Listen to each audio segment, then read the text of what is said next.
Hello guys! Hello Virgo! Welcome dito sa aking channel, Kapalaran 888 Virgo. Alamin natin kung anong messages, vibration, gabay energy para sa lahat. Kay general reading. Pwede kang makaresonate, gamitin mo ang iyong intuition sa panonood Virgo. Okay, full moon in Virgo. Lumabas din to sa Capricorn. And lunar eclipse. Tingnan natin. Soulmate. Tingnan natin Virgo kung ano yung highlight sa'yo. Okay, recovery. Wow! Okay Virgo, yung highlight sa'yo this full moon and lunar eclipse in Virgo, sa sign mo yan so talagang ikaw yung center ng full moon na to tsaka lunar eclipse. So, yung tawag dito, yung highlight, yung illumination ngayon is yung powerful turning point ng full moon na to is yung identity mo, 'di ba? Yung personal mo, yung sarili mo, Virgo.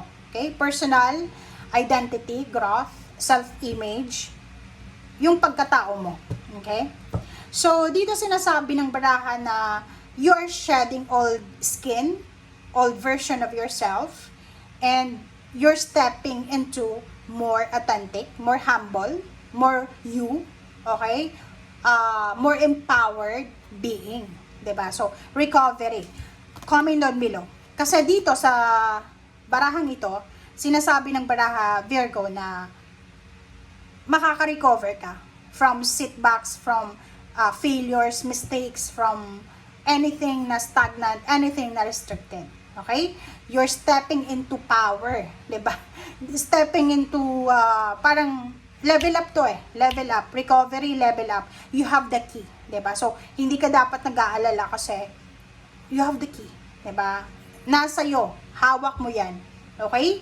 So, if it's career yung pag-uusapan natin, sinasabi ng barahan na may magbabago sa career mo. May career change, may shift sa personal goals mo. May pagbabago sa personal, sa family, magta-transform yung present situation mo. And nakikita ko yung Virgo na to na sobra-sobra siyang confident. Confident siya. And yung eclipse na to, ay ipupush ka Virgo na i-align yung sarili mo, kumbaga, sa kung ano yung talagang nakatadhana sa'yo. Okay? So, ang gagawin mo, same with Capricorn and Taurus, i-let go mo, i-release mo yung mga bagay-bagay na alam mong hindi mo na kailangan. Release, let go of self-doubt. Okay? And yun, tanggapin natin kung ano yung kaya natin. Lumabas ka sa comfort zone mo, Virgo, and tanggapin mo kung ano yung pwedeng dumating sa'yo. Parang ganun. So, soulmate, sinasabi ng soulmate dito na posibleng yun, yung isa, pwedeng may Virgo na makikilala niya yung soulmate niya or marirealize niya na yung current ng karelasyon niya ay hindi pa pala sila compatible. So, maybe she's moving on, moving away, parang abandoning the situation. Pero, gagawin niya yon dahil sa pagmamahal niya sa sarili niya. Okay? Basta, ang highlight ngayon is makaka-recover ka. Makaka-recover ka. Lalo yung mga Virgo na pwedeng siniraan, binackstab, trinidor. Huwag kayong mag-alala kasi makaka-recover kayo. And kung makikita mo dito, parang ginaganon mo, 'di ba? Nire-reject mo yung transformation, yung pagbabago. Wag mong kumbaga, wag natin 'yan na itatwa kasi para 'yan sa iyo. Okay, Page of Cups. Okay. So, ihanda mo yung sarili mo kasi may mag-o-offer sa iyo ng friendship, collaboration, love life, intimate. Posibleng may kaaway ka, may mga tao na pwedeng hihingi ng tawad sa'yo or hihingi sa'yo ng parang advice, guidance, or anything. Ten of Cups, sinasabi ng Ten of Cups na to na may posibleng recovery ng family. Kung medyo naging tower yung family mo, nakaranas kayo ng distractions, nakaranas kayo ng heartbroken kayo, yung family nyo, sinasabi ng barahan na to na merong madedevelop, merong makaka-recover. So, ibig sabihin, Doon sa mga Virgo na nasira yung pamilya last year or last decade, few decades ago, sinasabi na may reconciliation, may recovery, mayroong stability and balance na babalik. Okay. So, King of Swords, nakikita ko sa'yo dito na straight to the goal ka ngayon. Okay, Virgo? Nakikita ko sa'yo dito na maganda to kasi ayaw mo nang balikan yung nakaraan. Nakikita ko sa'yo dito na nakafocus ka na sa advancement. 'Di ba? Parang iniisip mo na it's useless naman na bumalik pa sa past kung yung past na yon is negative or masakit sa loob, masakit sa puso. So, bakit ko pa babalikan yun? 'Di ba? Parang ganun. How? Chariot. Virgo, ang ganda nito. So, in the future, kasi nandito yung Page of Wands, in the near future, sinasabi sa'yo dito, Virgo, ng baraha mo, na posibleng kahit anong mangyari, kahit marami kang detractors, maraming haters, marami kang bashers, marami kang haters sa family, sa friends, sa kapitbahay, still nandito yung Chariot. Kung makikita mo yung Chariot, sinasabi sa'yo dito na mapagtatagumpayan mo to. Mau-overcome mo to, magta-transform ang buhay mo, makukuha mo yung victory and success. It's either relocation or travel. Kasi mayroon sa inyo dito na Virgo na gustong-gusto nyong mag-travel abroad, yung magtrabaho sa ibang bansa, pero maraming obstacles and challenges. Marami. It's either may anak ka, it's either wala kang experience, wala kang documents, it's either wala kang pera, wala kang connection. But, sinasabi ng baraha sa'yo dito na in the near future, kahit wala kang pera, kahit wala kang connection, sinasabi ng baraha sa'yo dito na makaka-survive ka, makukuha mo kung ano yung talagang gusto mo. And at the same time, in the near future, siguro sa ngayon, sa kasalukuyan, nagtitipid ka kasi wala kang pera.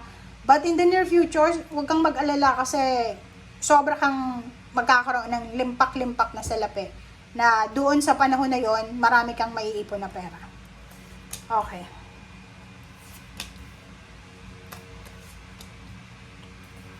Okay.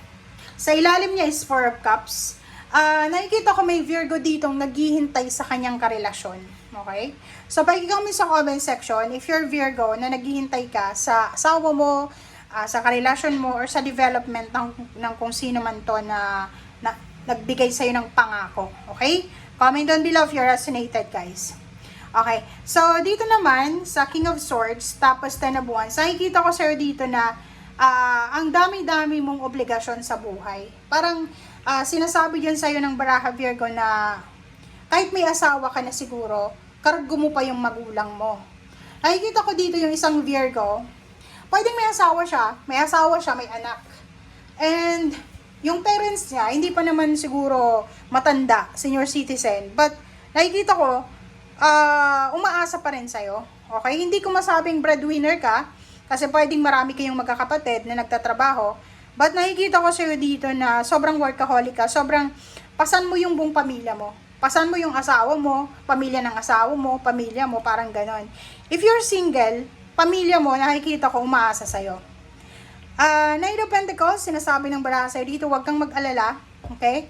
Huwag kang mag-alala, Virgo, kasi may paparating sa'yo na good news about money. So, kung may problema ka sa pera sa ngayon, may health problems ka, may problema ka sa pera, huwag kang mag-alala kasi may incoming windfall of money, may incoming health, financial health, may incoming financial miracle na darating sa'yo. And, kung makikita mo dito, may Ten of Cups, tapos may Ten of Wands. So, nakikita ko sa'yo dito, Virgo, sobra-sobra yung pagmamahal mo sa pamilya mo. 'Di ba? Kung makikita mo, tingnan mo, gagawin mo yung lahat 10-10 to Gagawin mo ang lahat, isa-sacrifice mo ang lahat, isa-sacrifice mo yung kaligayahan mo, kasi kailangan mong i-sacrifice yun para sa pamilya mo. Gagawin mo ang lahat, kasi ito yun gusto mo ng perfect family, masayang pamilya, gusto mong i-provide sa family mo yung mga needs nila. So, nakikita ko sa'yo dito na gagawin mo ang lahat para maibigay sa kanila kung ano yung nararapat na para sa kanila. Okay? And 44, okay, Four of Pentacles, and then Four of Cups. Kung makikita mo, guys, sinasabi ng baraha sa'yo, sa usaping relationship, kung ano mang hinihintay mo, Huwag kang mag-alala kasi in the near future, magiging stable, secured yung relationship mo, and at the same time, financial. 'Di ba? So, ganun talagang buhay. Minsan, paparanasin sa atin yung mga problema bago dumating yung saya. Okay? Thank you guys for watching. Bye!